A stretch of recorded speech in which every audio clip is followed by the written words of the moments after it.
UP और उत्तराखंड की खबरों के लिए एबीपी गंगा को सब्सक्राइब करें और बेल आइकन दबाएं। उत्तराखंड में इन दिनों सत्ता पक्ष और विपक्ष के बीच ठन गई है। मुख्यमंत्री पर लगे आरोपों के बहाने विपक्ष भाजपा को घेर रहा है, तो वहीं सीएम का कहना है कि करप्शन के खिलाफ सरकार ने जो जंग छेड़ी है, लोग उससे बौखलाए हुए हैं। इस लड़ाई को हमको सतत जारी रखना होगा। एक बड़ा वादा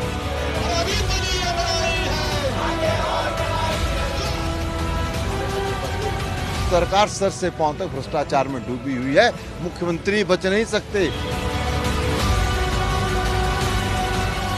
कानूनी दाव पेंच लगा उसके पीछे छिपने का प्रयास आप कर रहे हैं। सुप्रीम कोर्ट में आप गए और ऐसा प्रसारित कर रहे हैं जैसे सुप्रीम कोर्ट ने क्लीन चिट दे दी। आरोपों के मामले में सुप्रीम कोर्ट से राहत मिलने के बाद मुख्यमंत्री त्रिवेंद्र रावत अब विपक्ष पर खुलकर वार कर रहे हैं।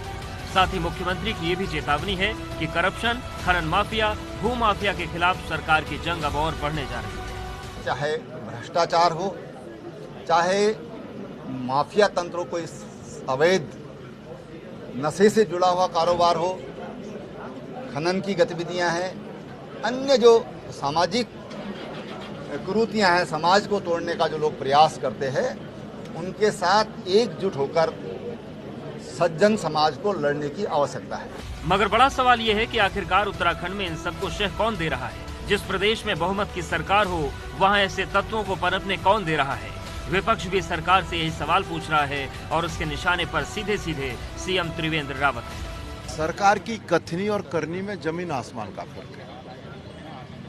मैं आपसे कहना भी चाहता हूं कि मुख्यमंत्री जी ने पहली प्रेस वार्ता में जीरो टॉलरेंस की बात कही थी, 100 दिन के अंदर लोकायुक्त लाने की बात कही थी। आज हम मुख्यमंत्री जी से पूछना चाहते हैं, 4.25 साल का समय हो गया है, आपने लोकायुक्त अब तक क्यों नहीं लाया? ये जवाब तो सरकार को देना पड़ेगा ना। मंत्रीगण परोक्ष और अपरोक्ष रूप से मुख्यमंत्री पर वार कर रहे हैं, भ्रष्टाचार को लेकर के कर रहे हैं। सत्ता पक्ष का विधायक जो है सदन के अंदर भ्रष्टाचार को लेकर के कार्य स्थगन लाता है।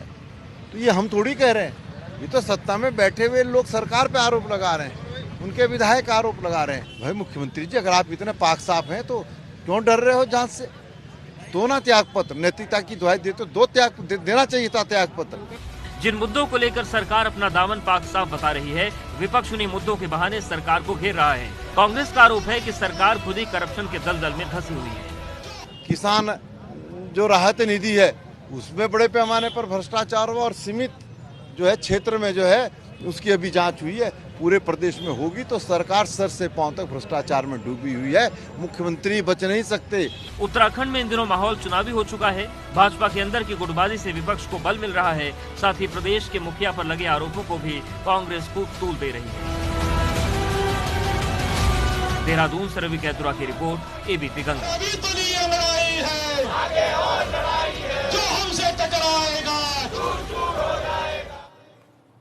वहीं किसान अधिकार दिवस को लेकर देहरादून में कांग्रेस ने धरना दिया। कांग्रेस केंद्र सरकार की तरफ से पारित कृषि कानून की वापस लिए जाने की मांग कर रही है।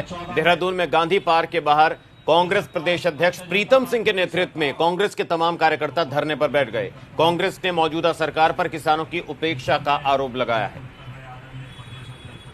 ऐसा कानून इस देश के अंदर लाने का काम किया है जिस कानून को हम काला कानून कह सकते हैं। आज किसान असहाय है, उसके धान का उसको उचित मूल्य नहीं मिल पा रहा है। मुझे पूरे प्रदेश में जाने का मौका मिला तो जो स्थिति किसानों की है वो बहुत ही दयनीय है और किसानों की इस लड़ाई को लड़ने का काम जो है सोनिया गांधी जी की अगुवाई में पूरे कांग्रेस के लोग कर रहे हैं। राहुल गांधी जी ने पंजाब और हरियाणा में जाकर के किसानों के साथ खड़े होने का काम किया है और पूरे देश के अंदर कांग्रेस जन किसानों के साथ खड़े हैं, उस लड़ाई को लड़ने का काम कर रहे हैं। मुख्यमंत्री त्रिवेंद्र सिंह रावत दिल्ली दौरे पर रहे। इस दौरान उन्होंने उत्तराखंड हाईकोर्ट के पूर्व जज वीके गुप्ता के घर जाकर उनसे मुलाकात की। वीके गुप्ता के पुत्र सुप्रीम कोर्ट में वकील हैं। बताया जा रहा है कि इस दौरान सीएम के सुप्रीम कोर्ट में केस के मद्देनजर ये मुलाकात हुई। तो मुलाकात के दौरान सुप्रीम कोर्ट में चल रहे केस के सिलसिले में बातचीत हुई। मुलाकात के बाद सीएम देहरादून के लिए रवाना हो गए। तो दिल्ली दौरे के दौरान मुख्यमंत्री त्रिवेंद्र सिंह रावत भाजपा विधायक सुरेंद्र सिंह जीना के घर पहुंचे। इस दौरान सीएम ने सुरेंद्र जीना की पत्नी को श्रद्धांजलि दी। दरअसल सुरेंद्र जीना की पत्नी का निधन हो गया था।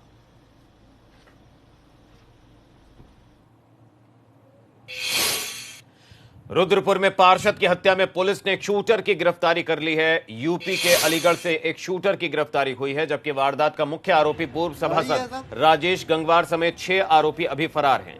भाजपा समर्थित पार्षद प्रकाश धामी की 12 अक्टूबर को दिनदहाड़े गोली मारकर शूटरों ने उनके घर पर ही हत्या कर दी थी। घटना का वीडियो पास में लगे सीसीटीवी कैमरे में कैद हो गया था। पार्षद की हत्या के बाद से ही पुलिस लगातार आरोपियों की धरपकड़ के लिए दबिश दे रही थी। पिथौरागढ़ में इस बार मानसून सीजन में बड़ी आपदा आई थी। धारचूला और मुनस्यारी में बादल फटने से तबाही हुई थी। ऐसे कई गांव हैं जिनका नक्शा ही बदल गया है। इस बीच सरकार ने फरमान जारी कर दिया है कि जो लोग टेंट में रह रहे हैं वो अपने गांव वापस लौट जाएं। इसके लिए ग्रामीणों को 30 अक्टूबर तक टेंट खाली करने का आदेश दिया था, मगर ग्रामीणों का कहना है कि गांव में हालात अभी ठीक नहीं है, इसलिए वो कहां जाकर रहेंगे, इसलिए उनका विस्थापन करना चाहिए। वहाँ डेंजर जोन है करके, रेड जोन है करके, वहाँ से कांगा से यहाँ शेरा विस्थापित कैंप में बैठा गया। तब से आज तक हमारी कोई पूछताछ नहीं है। और आज बिना सूचना दिए 10 दिन पहले हमको सूचना करनी थी कि भाई तुमको इतने तारीख से तुम्हारा राहत कैंप खत्म हो रहा है। वो नहीं, अचानक ही बड़ी सुनने में आया है कि यहाँ पर राहत कैंप बंद हो गया, किचन में चाबी लगा करके हमको यहाँ पर भूखा मारने की ये सरकार की